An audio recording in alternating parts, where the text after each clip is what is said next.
Za danes ste napovedali protest, nam lahko poveste, kako bo izgledal? Na ulici in pa naše stranke praktično bomo spodbujali k podpisu peticije, kjer jih bomo kasneje poslali tudi na Evropski parlament.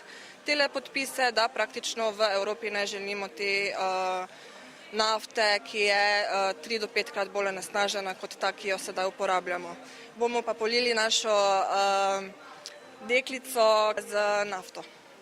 Se je javila prostovoljno? Tako je.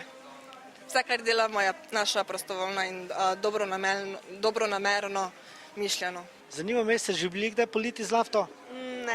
Ne še. Imeli smo pač pogovore o tem, kako naj bi bilo, ampak probavali nismo pa nič. Zakaj to počnete? Zato, ker mi ni vseeno za naše okolje, za naš planet in za zdravje ljudi, ki tam živijo na tem območju. Pa ker bi rada, da bi pač ljudje opazili, da se okoli nas dogajajo grozni problemi, pa se sploh ne zavedamo.